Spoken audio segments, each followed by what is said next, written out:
I do see a lot on social media of people who, 2 weeks ago would have qualified for a rapid access test, and they talk about going to the testing center. And unfortunately, no, they do not meet the criteria anymore. Well, the frustration continues as people try to get a hold of one of these. Yes, this is a rapid testing device.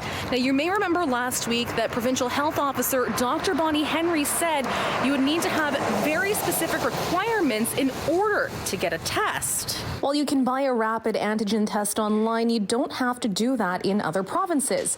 In Quebec, for instance, you can get one at a drugstore. In Saskatchewan, a library. There are some options that may be available to businesses, but the key word is may. The business must meet certain criteria, like being an industry that can operate under a province's current provincial guidelines.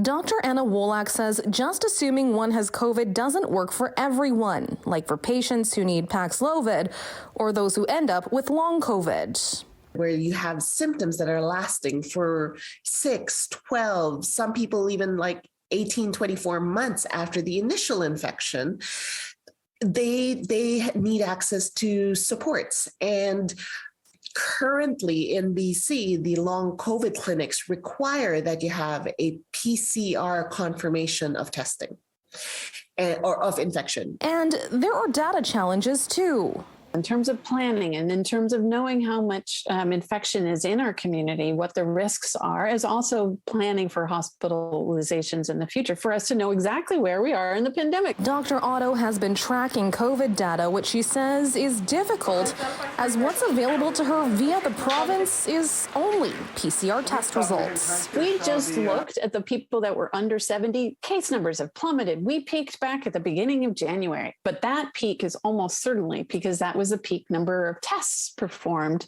for that age group. Since then, the number of tests have plummeted. So I don't think we can use case numbers in younger individuals to tell us where we are in the pandemic. I've heard of cases where somebody was 70 plus in fine health and was denied access to a test, but that's a group that's been more able to access tests reliably. And we haven't seen those testing rates shift by all that much.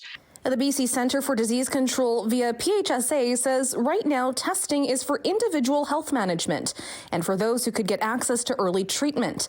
It also says if there is someone in need of testing that is outside of BC health recommendations, like travel or employment, there are a number of private pay clinics available. The Ministry of Health did not respond to our request for comment by deadline. In New Westminster, Ria Renouf, City News.